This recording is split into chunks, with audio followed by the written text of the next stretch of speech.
한여름 무더위가 절정에 달했던 1988년 7월, 남해안 한 작은 항구 도시의 방파제에서 젊은 신혼부부가 홀연히 자취를 감췄습니다. 바닷바람이 시원하게 불던 저녁, 두 사람은 평범한 산책길에 나섰지만 다시는 돌아오지 않았습니다. 집에는 그들의 모든 것이 고스란히 남아 있었습니다. 신분증부터 지갑, 그리고 갓 찍어온 결혼사진까지. 마치 잠시 나간 듯 정돈된 방 안에는 저녁 식사를 위해 준비해둔 재료들이 그대로 놓여 있었습니다. 경찰은 수색에 나섰고 가족들은 밤잠을 이루지 못한 채 바닷가를 헤맸습니다. 하지만 파도는 아무런 대답도 해주지 않았습니다.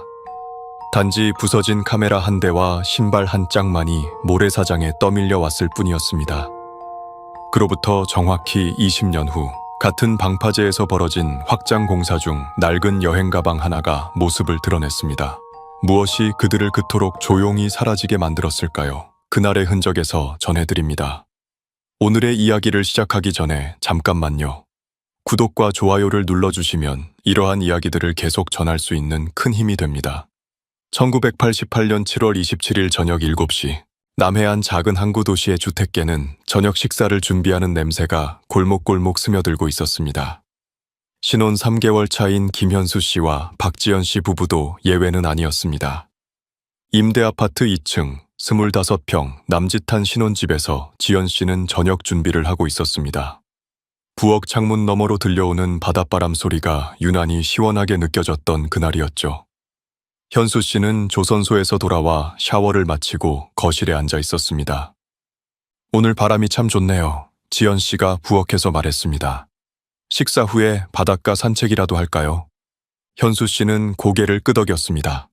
결혼 후 매일 반복되는 일상 속에서 바다를 바라보며 걷는 시간은 두 사람에게 소중한 휴식이었습니다.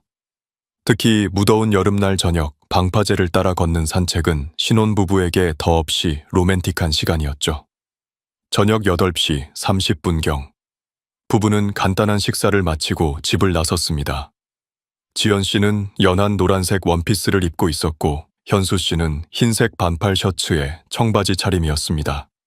지연 씨의 손에는 작은 카메라가 들려 있었죠. 신혼여행에서 받은 선물이었는데 요즘 바닷가 풍경을 찍는 재미에 빠져 있었다고 합니다. 이웃 주민인 이영호 씨는 그날 저녁 포장마차 준비를 하면서 두 사람을 목격했습니다.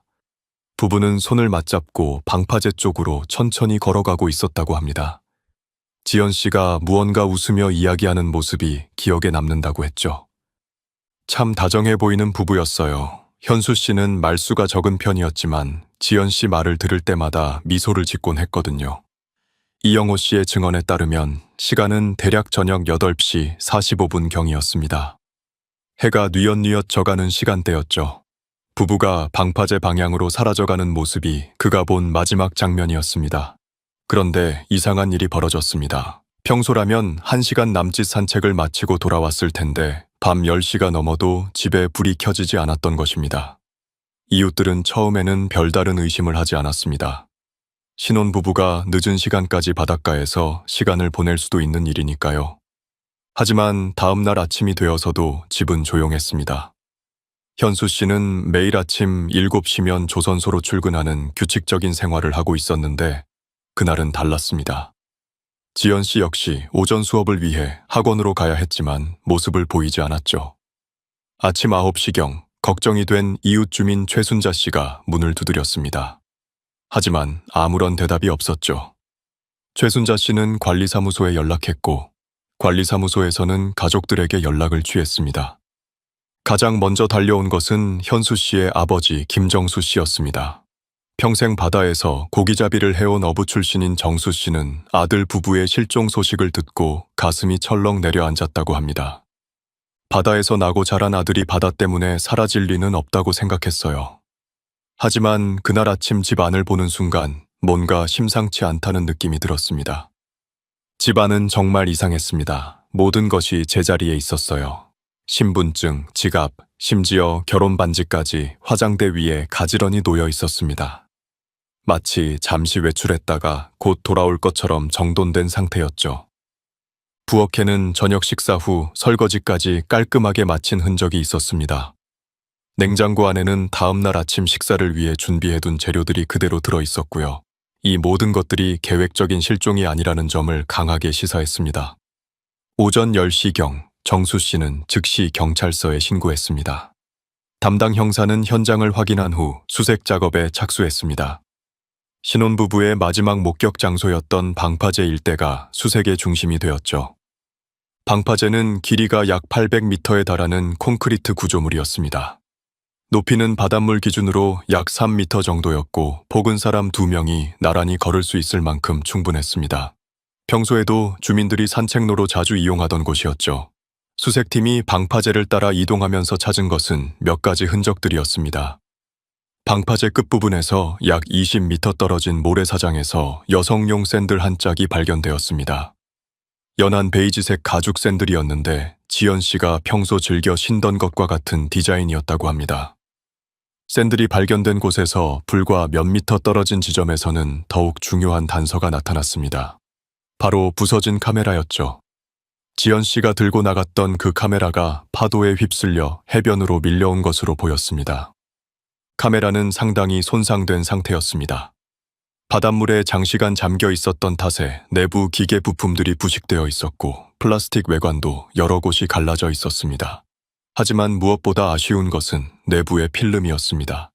필름은 바닷물에 완전히 손상되어 현상이 불가능한 상태였습니다. 만약 이 필름이 온전했다면 부부의 마지막 순간들을 담고 있을 수도 있었을 텐데 말이죠. 사건 당일 저녁에 찍힌 사진들이 있었다면 무슨 일이 일어났는지 추정할 수 있는 중요한 단서가 되었을 것입니다.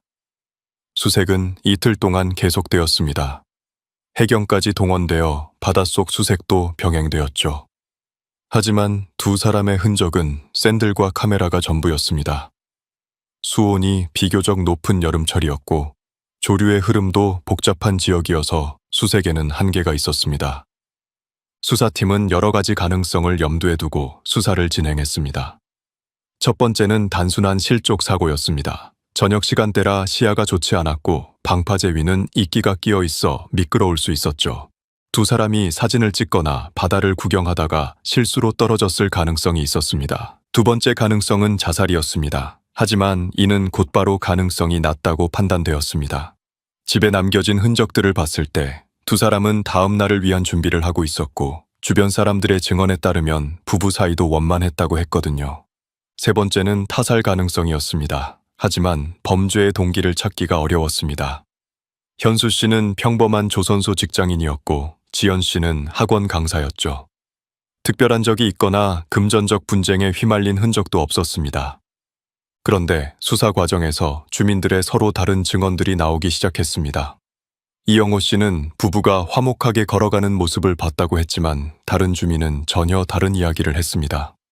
최순자 씨는 사건 당일 밤 11시경 부부의 집 근처에서 큰 목소리를 들었다고 증언했습니다. 남녀가 언성을 높여 다투는 소리였다는 것이죠. 하지만 정확히 누구의 목소리인지는 확신할 수 없다고 했습니다. 그때는 무더운 여름이라 창문들을 다 열어놓고 있었거든요. 밤늦게 어디선가 말다툼하는 소리가 들렸는데 현수 씨네 쪽에서 나는 것 같았어요. 하지만 확실하지는 않아요. 또 다른 주민인 박철수 씨는 더욱 흥미로운 증언을 했습니다. 사건 당일 밤 12시경 방파제 근처 바다에서 작은 어선 한 척이 불을 끄고 서성이고 있는 것을 봤다는 것입니다. 불면증이 있어서 밤에 자주 창가에 서 있거든요. 그날도 바다를 보고 있는데 평소에는 보이지 않던 배가 하나 있더라고요. 엔진 소리도 거의 나지 않고 조명도 켜지 않은 채로 방파제 근처를 맴돌고 있었어요. 하지만 이 증언 역시 정확한 시간이나 배의 규모, 선적지 등 구체적인 정보는 부족했습니다. 밤중이라 시야가 제한적이었고 박철수 씨도 그저 이상하다는 느낌만 받았을 뿐이었죠. 수사팀은 이런 엇갈리는 증언들 사이에서 진실을 찾기 위해 노력했습니다. 하지만 물리적 증거가 부족한 상황에서 추측만으로는 사건을 해결할 수 없었습니다. 사건 발생 사흘째 수사는 새로운 국면을 맞았습니다. 지연 씨가 근무하던 학원 원장이 중요한 정보를 제공했기 때문입니다. 사건 당일 오후 지연 씨에게 이상한 전화가 걸려왔다는 것이었죠. 그날 오후 4시경이었어요. 지연 씨가 수업을 마치고 준비물을 정리하고 있는데 사무실 전화가 울렸어요. 제가 받았는데 남자 목소리로 지연 선생님과 통화하고 싶다고 하더군요. 학원 원장 김미숙 씨의 증언에 따르면 전화를 건 남성은 지연 씨의 옛 동창이라고 자신을 소개했습니다. 급한 일이 있어서 꼭 만나야 한다는 내용이었죠. 지연 씨는 전화를 받은 후 잠시 당황하는 기색을 보였다고 합니다. 누군지 잘 모르겠다는 표정이었어요. 하지만 상대방이 대학 시절 얘기를 하니까 기억이 나는 것 같더라고요. 그런데 왜 갑자기 연락했는지는 모르겠다고 하면서요. 지연 씨는 그 전화 통화를 약 10분간 했습니다. 대화 내용을 정확히 들을 수는 없었지만 중간중간 그런데 왜 갑자기 지금은 어려운데 같은 말들이 들렸다고 합니다. 통화를 마친 후 지연 씨는 조금 어색한 표정을 지었다고 하죠. 뭔가 고민이 있어 보였어요. 하지만 별일 아니라고 말하면서 평소처럼 퇴근 준비를 했어요. 다만 집에 가서 남편과 상의해보겠다고 혼잣말을 하더군요. 이 증언은 수사팀에게 새로운 가능성을 제시했습니다. 혹시 지연 씨의 과거 인물이 이번 실종 사건과 관련이 있는 것은 아닐까 하는 의구심이었죠. 수사팀은 즉시 지연 씨의 대학 동창들을 추적하기 시작했습니다. 하지만 문제가 있었습니다. 지연 씨의 대학 동창들 중 그날 연락을 취했다고 인정하는 사람이 아무도 없었던 것입니다. 마산에서 부산으로 올라온 지연 씨와 꾸준히 연락을 유지하는 동창들은 손에 꼽을 정도였는데 모두들 그날 전화를 걸지 않았다고 했습니다. 그렇다면 그 전화를 건 사람은 누구였을까요? 혹시 지연 씨를 속여서 만나려고 했던 것은 아닐까요? 아니면 정말로 오래된 지인이었지만 다른 이유로 거짓말을 하고 있는 것일까요? 수사팀은 당시 전화 기록을 추적하려 했지만 1988년 당시의 기술적 한계로 발신자 추적은 거의 불가능했습니다. 특히 공중전화나 타인 명의의 전화를 사용했다면 더욱 어려운 일이었죠. 한편 현수 씨의 직장인 조선소에서도 이상한 정황이 포착되었습니다. 동료 직원인 이종만 씨의 증언에 따르면 현수 씨가 사건 당일 평소와 다른 모습을 보였다는 것입니다. 점심시간에 현수가 혼자 구내식당 한 구석에 앉아서 뭔가 깊은 생각에 잠겨 있더라고요. 평소에는 우리들과 함께 이야기하면서 식사하는데 그날은 달랐어요. 이종만 씨는 현수 씨에게 무슨 일이 있느냐고 물어봤다고 합니다. 하지만 현수 씨는 별일 아니다 라고 답했을 뿐이었죠. 다만 퇴근할 때 오늘 집에 일찍 들어가야겠다고 말했다고 합니다. 이런 정황들을 종합해보면 부부 모두 사건 당일 평소와 다른 기색을 보였다는 점이 주목됩니다. 지연 씨는 정체불명의 전화를 받고 고민에 빠져 있었고 현수 씨는 무언가 서둘러 집에 가려고 했던 것이죠. 수사팀은 이 두 가지 사실이 서로 연관되어 있을 가능성을 검토했습니다.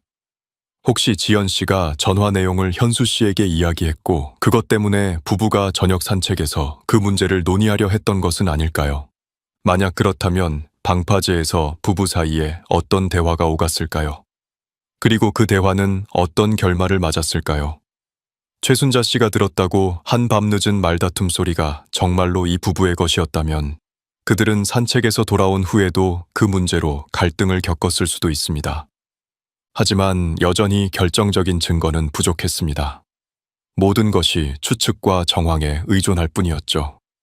게다가 시간이 흐르면서 목격자들의 기억도 점점 흐려져 갔습니다. 일주일이 지나자 언론의 관심도 시작되었습니다. 지역 신문에서 신혼부부 받아서 실종이라는 제목으로 기사를 실었고 라디오 뉴스에서도 간략하게 다뤄졌습니다. 하지만 특별한 진전이 없는 상황에서 언론의 관심은 오래가지 않았습니다. 그러던 중 뜻밖의 제보가 들어왔습니다. 사건 발생 2주일 후 한 어부가 바다에서 이상한 것을 건져 올렸다는 신고였습니다. 사건 발생 열흘째 되는 날 새벽 5시. 어부 정광식 씨는 평소처럼 조업을 위해 바다로 나갔습니다. 방파제에서 약 2km 떨어진 해상에서 그물을 내리던 중 평소와는 다른 무언가가 걸려 올라왔습니다. 처음에는 해조류나 쓰레기인 줄 알았습니다.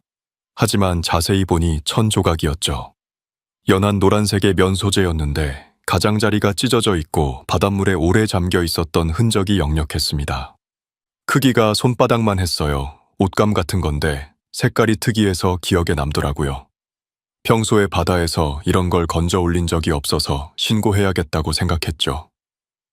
정광식 씨가 경찰서에 신고한 이 1000조각은 곧 중요한 단서가 되었습니다.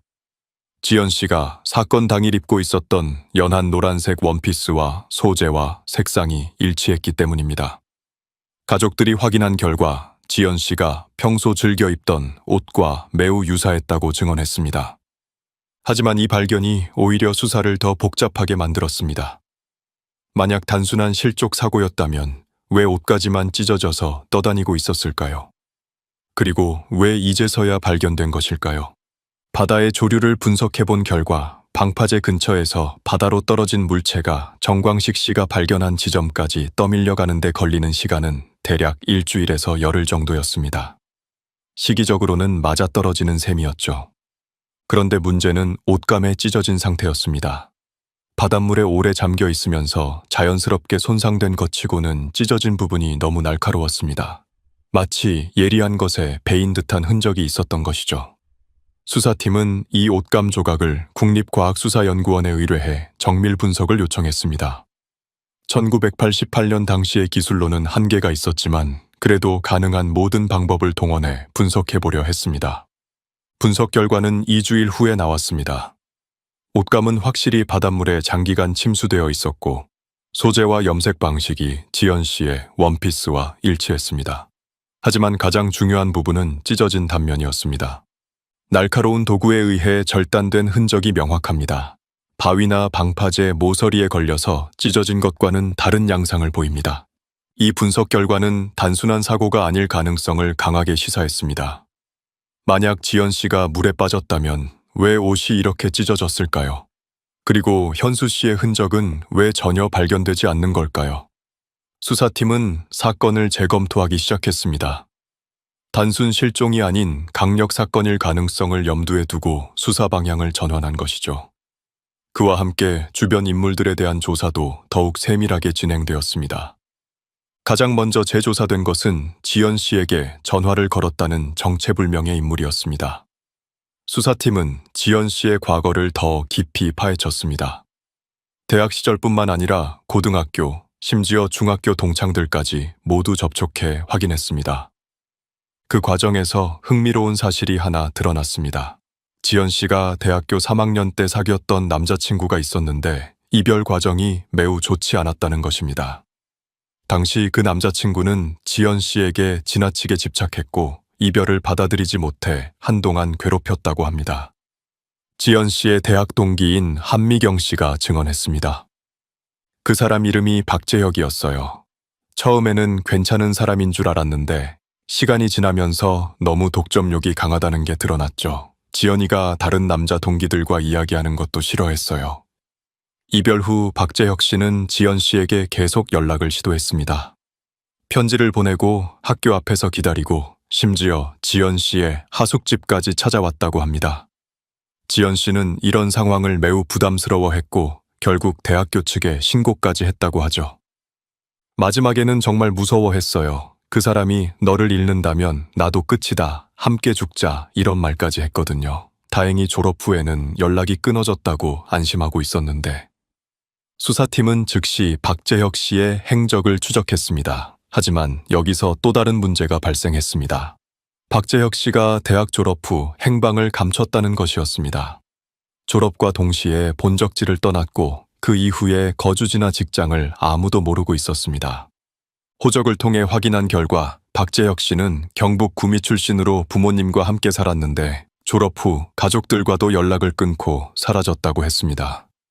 부모님도 아들의 행방을 모르겠다며 오히려 경찰에게 찾아달라고 부탁했을 정도였죠. 이 상황은 수사팀에게 새로운 가능성을 제시했습니다.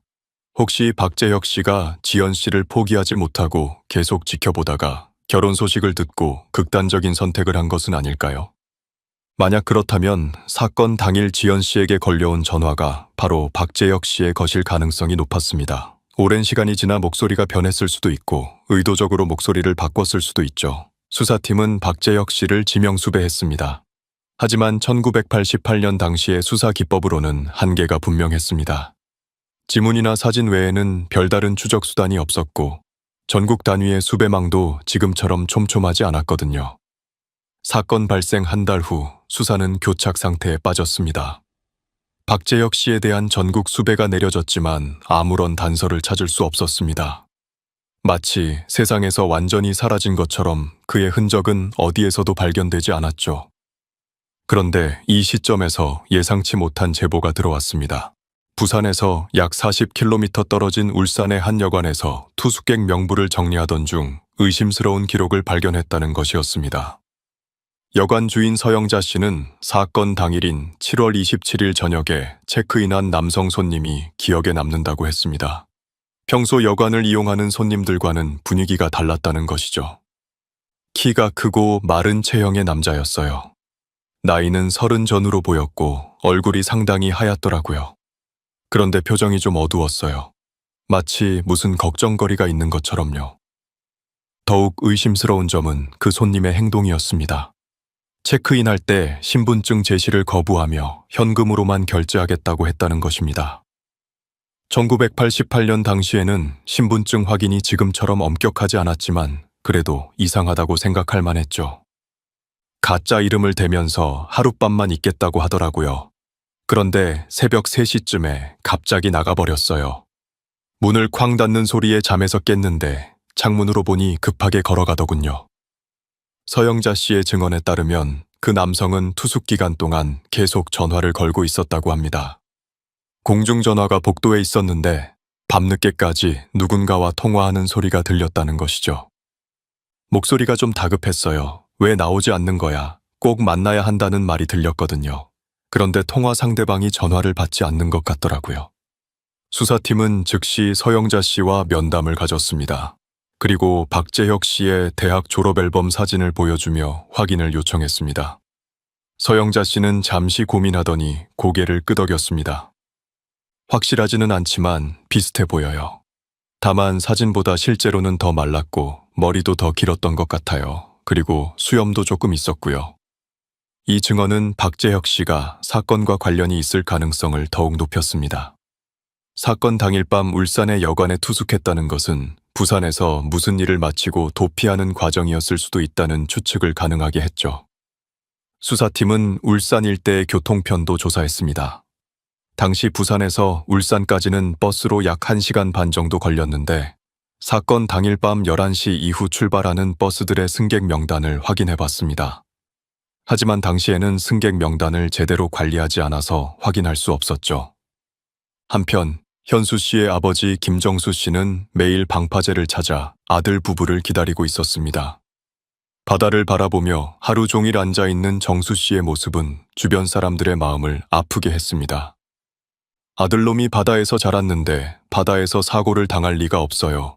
분명 어디선가 살아있을 거예요. 돌아올 때까지 기다릴 겁니다. 정수 씨는 아들이 단순히 실족 사고를 당한 것이 아니라고 확신했습니다. 어려서부터 바다에서 자란 현수 씨가 방파제 같은 곳에서 실수로 떨어질 가능성은 거의 없다는 것이죠.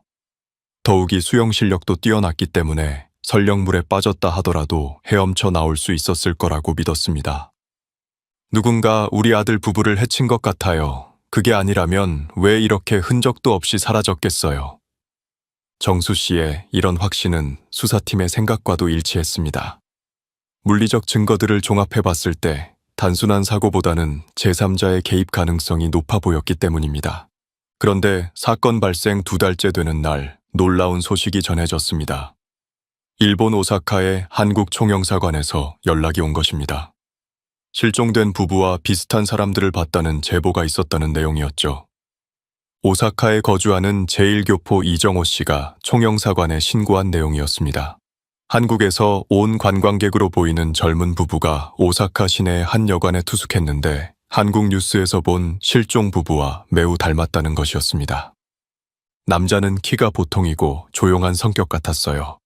여자는 활발해 보였는데 둘 다 한국말을 쓰고 있었거든요. 신혼부부 같은 분위기였는데 뉴스를 보니까 혹시 싶어서 신고했습니다. 이 제보는 가족들에게 큰 희망을 안겨주었습니다. 혹시 두 사람이 어떤 이유로 일본으로 건너간 것은 아닐까 하는 기대감이 생겼죠. 실제로 1980년대에는 밀항이나 불법 출국이 완전히 불가능한 일은 아니었거든요. 수사팀은 즉시 일본 경찰과 협조 수사를 요청했습니다. 하지만 결과는 실망스러웠습니다. 해당 부부는 전혀 다른 사람들이었고 단지 외모가 비슷했을 뿐이었습니다. 여권도 정상적으로 발급받아 합법적으로 입국한 관광객들이었죠. 이 허위 제보는 오히려 가족들의 마음에 더 큰 상처를 남겼습니다. 잠시나마 품었던 희망이 무너지면서 절망감이 더욱 깊어졌기 때문입니다. 사건 발생 석 달이 지나면서 언론의 관심은 급격히 식어갔습니다. 처음에는 연일 보도되던 실종 사건이 이제는 가끔 언급되는 정도로 줄어들었죠. 수사팀 역시 다른 사건들이 밀려들면서 이 사건에 투입할 수 있는 인력과 시간이 제한적이 되었습니다. 박재혁 씨에 대한 수배는 계속되고 있었지만 뚜렷한 성과는 없었습니다. 전국 각지에서 비슷한 인상착의의 남성이 목격되었다는 제보들이 간헐적으로 들어왔지만 확인해보면 모두 다른 사람들이었습니다. 그런 가운데 수사팀은 사건을 다른 각도에서 접근해보기로 했습니다. 혹시 현수 씨 쪽에도 숨겨진 비밀이 있는 것은 아닐까 하는 의문이었죠. 지금까지는 주로 지연 씨의 과거에 집중했는데 현수 씨에 대해서도 더 자세히 알아볼 필요가 있다고 판단했습니다. 현수 씨의 직장 동료들을 다시 면담한 결과 흥미로운 사실이 하나 드러났습니다. 현수 씨가 최근 몇 달 동안 평소보다 많은 돈을 쓰고 있었다는 것이었습니다. 조선소 동료인 차민수 씨의 증언이었습니다. 현수가 얼마 전부터 계속 돈 얘기를 하더라고요. 결혼 준비하느라 빚이 좀 있다고. 그런데 신혼집 마련하고 결혼식 비용까지 생각하면 보통 직장인이 감당하기엔 좀 버거운 금액이었어요. 현수 씨의 월급은 당시 기준으로 약 15만 원 정도였습니다. 하지만 신혼집 전세금만 해도 300만 원이 필요했고 결혼식 비용까지 합치면 500만 원 가까이 되었죠. 보통 직장인이 감당하기에는 상당한 부담이었습니다. 아버지가 도와주신다고 했지만 어부 출신이라 그리 여유가 있는 편은 아니었거든요. 그런데 현수는 어떻게든 해결하겠다고 하더라고요. 차민수 씨는 현수 씨가 사금융에서 돈을 빌렸을 가능성을 제기했습니다. 1980년대 후반 당시에는 은행 대출이 지금처럼 쉽지 않았고 서민들은 사채업자들에게 의존하는 경우가 많았거든요. 수사팀은 현수 씨의 금융거래 내역을 조사했습니다. 그 결과 놀라운 사실이 드러났습니다. 현수 씨가 결혼 한 달 전에 200만 원이라는 큰 돈을 현금으로 인출했다는 기록이 있었던 것입니다. 은행 직원의 증언에 따르면 현수 씨는 그날 상당히 긴장된 모습이었다고 합니다. 큰돈을 인출하는 것이 부담스러워 보였고 여러 번 확인하면서 신중하게 처리했다고 하죠. 무슨 급한 일이 있어 보였어요. 평소에는 몇만 원씩만 인출하던 분이 갑자기 200만 원을 찾으시니까 저희도 좀 의외였거든요. 그렇다면 이 200만 원은 어디에 쓰인 것일까요? 결혼 준비금으로는 충분하지 않았고 집안에서도 그런 큰돈이 나간 흔적을 찾을 수 없었습니다. 혹시 누군가에게 빚을 갚았거나 다른 용도로 사용한 것일까요? 수사팀은 현수 씨가 사채업자와 거래했을 가능성을 집중 조사했습니다. 당시 영도 일대에서 활동하던 사채업자들의 명단을 확보해 면담을 진행했죠. 그 과정에서 한 사채업자가 중요한 정보를 제공했습니다. 성명을 밝히기를 거부한 이 업자는 현수 씨와 비슷한 인상착의의 남성이 몇 달 전 찾아왔었다고 증언했습니다. 결혼 자금이 필요하다고 하면서 300만 원을 빌려달라고 하더라고요. 그런데 담보가 부족해서 거절했어요. 그 사람이 상당히 실망하는 모습이었는데 만약 현수 씨가 정말로 사채업자들과 거래를 시도했다면 그것이 실종 사건과 관련이 있을 수도 있었습니다. 사채업계의 관행상 빚을 갚지 못하면 심각한 위협을 가하는 경우가 많았거든요. 하지만 이 가설에도 문제가 있었습니다. 현수 씨가 실제로 사채를 이용했다는 확실한 증거가 없었고 설령 그랬다 하더라도 신혼 3개월 만에 그런 극단적인 상황까지 갈 가능성은 낮아 보였습니다. 한편 지연 씨의 가족들은 다른 가능성을 제기했습니다. 지연 씨의 어머니 박순덕 씨는 딸이 최근 들어 무언가 고민이 있어 보였다고 증언했습니다. 지연이가 결혼 후에 가끔 친정에 와서 현수와의 생활에 대해 이야기했어요. 대부분은 좋은 얘기들이었는데 가끔 현수가 무슨 걱정거리가 있어 보인다고 하더라고요. 순덕 씨에 따르면 지연 씨는 현수 씨가 밤에 잠을 잘 못 자고 뒤척이는 일이 많다고 했습니다. 물어봐도 별일 아니라고 하지만 뭔가 마음에 걸리는 일이 있어 보였다는 것이죠. 혹시 직장에서 무슨 문제가 있는 건 아닌지 걱정된다고 하더라고요. 아니면 경제적인 부담 때문인지 신혼인데 남편이 자꾸 고민하는 모습을 보니까 지연이도 마음이 편하지 않았나 봐요. 이런 증언들을 종합해보면 현수 씨가 사건 당시 상당한 스트레스를 받고 있었을 가능성이 높았습니다. 경제적인 문제든 다른 개인적인 문제든 간에 말이죠. 그렇다면 사건 당일 저녁 산책은 단순한 데이트가 아니라 이런 문제들을 논의하기 위한 자리였을 수도 있습니다. 지연 씨가 받은 의문의 전화와 현수 씨의 고민이 어떤 식으로든 연결되어 있었을 가능성도 배제할 수 없었죠. 시간은 빠르게 흘러갔습니다. 1989년, 1990년. 사건은 점차 사람들의 기억에서 멀어져 갔습니다. 수사팀은 정기적으로 사건을 재검토했지만 새로운 단서는 나오지 않았습니다. 박재혁 씨에 대한 수배령도 여전히 유효했지만 그의 행방은 여전히 오리무중이었죠. 김정수 씨는 매일 아침 방파제를 찾는 일과를 멈추지 않았습니다. 이제 60대 중반이 된 그는 세월의 무게에 눌려 허리가 굽어갔지만 아들을 향한 기다림만큼은 변함이 없었습니다. 바닷바람에 얼굴이 거칠어지고 머리카락이 하얗게 변해가는 것도 개의치 않았죠. 언젠가는 진실이 밝혀질 거예요. 바다가 모든 걸 알고 있을 테니까. 정수 씨의 이런 믿음은 주변 사람들에게 깊은 인상을 남겼습니다. 절망적인 상황에서도 포기하지 않는 아버지의 사랑이 많은 이들의 마음을 움직였죠. 1995년이 되자 사건은 공식적으로 장기 미제 사건으로 분류되었습니다. 수사팀의 적극적인 수사는 사실상 중단되었고 새로운 제보가 있을 때만 검토하는 수준으로 축소되었습니다. 하지만 파일은 영구 보존되어 언젠가 새로운 증거가 나타날 날을 기다리고 있었죠. 그런데 2000년대에 들어서면서 상황이 조금씩 변화하기 시작했습니다. 과학수사 기법이 발달하면서 과거에는 분석이 불가능했던 증거들을 재검토할 수 있게 된 것입니다. DNA 분석 기술이 도입되고 디지털 데이터베이스가 구축되면서 오래된 사건들을 다시 들여다볼 여건이 마련되었죠. 2005년 사건 담당이었던 형사 출신의 이종철 씨가 퇴직 후 개인적으로 이 사건을 재조사하기 시작했습니다. 젊은 시절 해결하지 못했던 이 사건이 계속 마음에 걸렸다고 합니다. 정년 퇴직하고 나니까 자꾸 그 사건이 생각나더라고요. 특히 김정수 아버지가 매일 바다를 바라보던 모습이 잊혀지지 않아서요.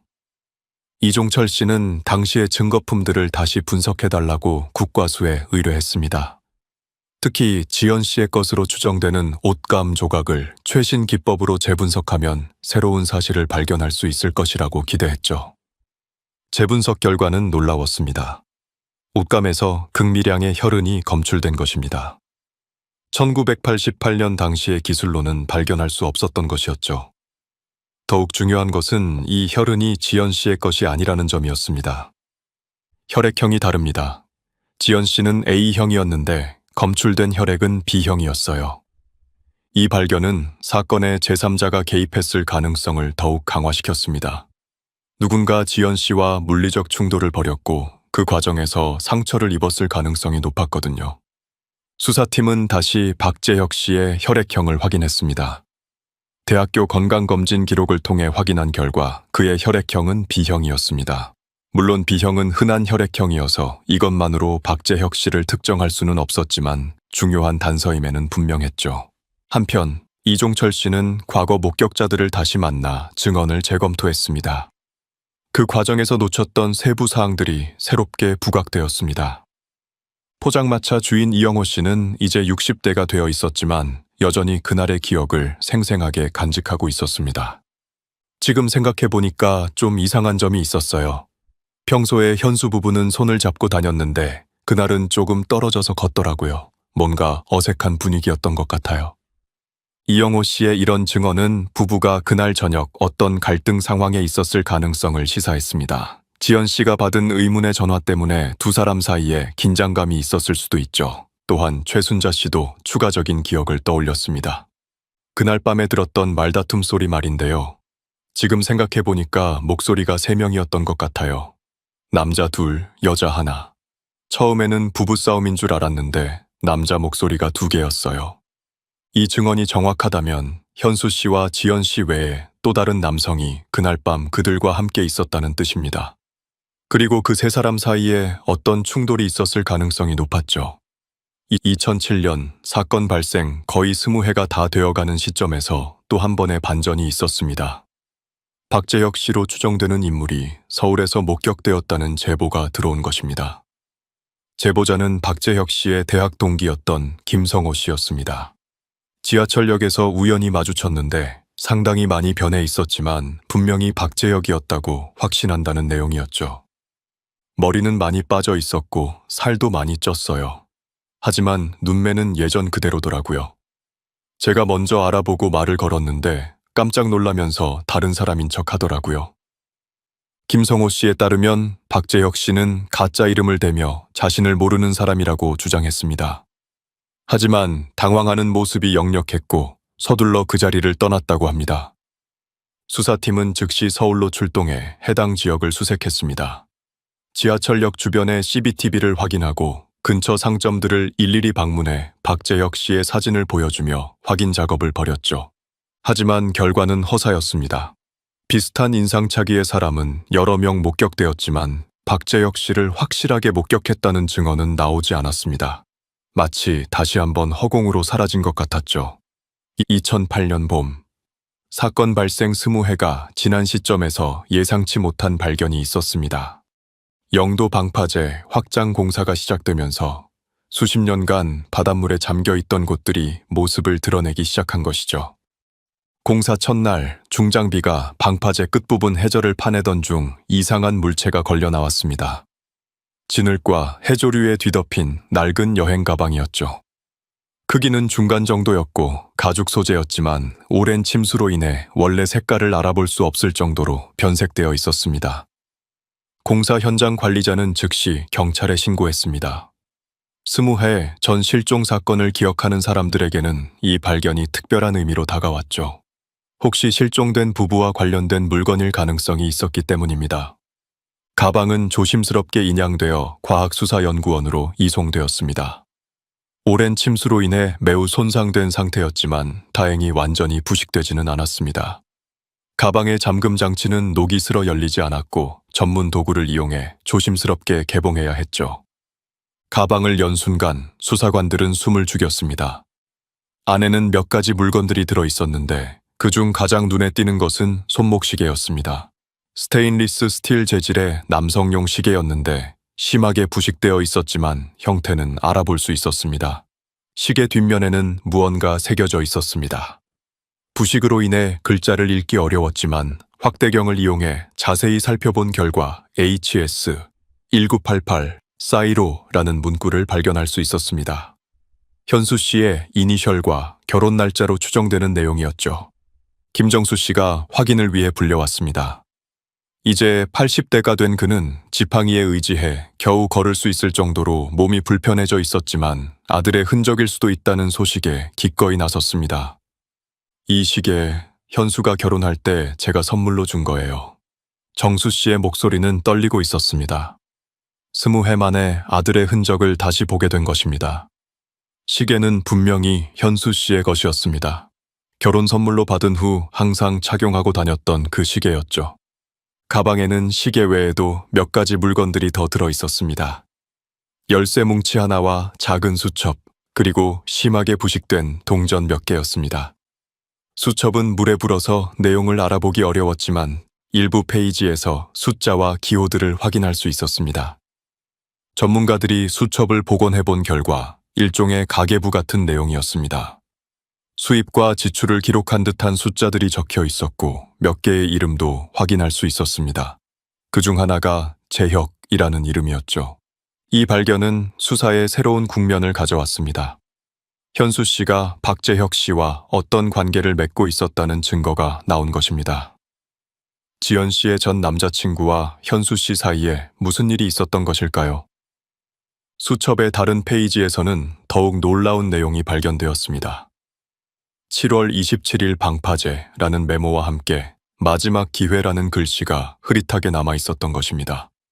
사건 당일의 날짜와 장소가 정확히 일치했죠. 이는 현수 씨가 그날 방파제에서 누군가와 만날 약속이 있었음을 시사했습니다. 그리고 그것이 마지막 기회라고 표현될 만큼 중요한 일이었다는 뜻이기도 했죠. 수사팀은 새로운 가설을 세웠습니다. 박재혁 씨가 지연 씨에게 전화를 걸어 만남을 요구했고, 지연 씨는 이를 현수 씨에게 상의했을 것입니다. 현수 씨는 아내를 보호하기 위해 직접 박재혁 씨와 만나기로 결정했을 수도 있죠. 그날 저녁 산책은 사실 현수 씨가 박재혁 씨와의 만남을 위해 지연 씨와 함께 방파제로 간 것일 수 있었습니다. 하지만 그 만남에서 무슨 일이 벌어졌는지는 여전히 미스터리였습니다. 가방에서 발견된 열쇠들을 분석한 결과 그중 하나는 현수 씨 부부의 집 열쇠였습니다. 하지만 나머지 열쇠들은 정체를 알 수 없었습니다. 자동차 열쇠도 아니었고 일반적인 집 열쇠와도 모양이 달랐죠.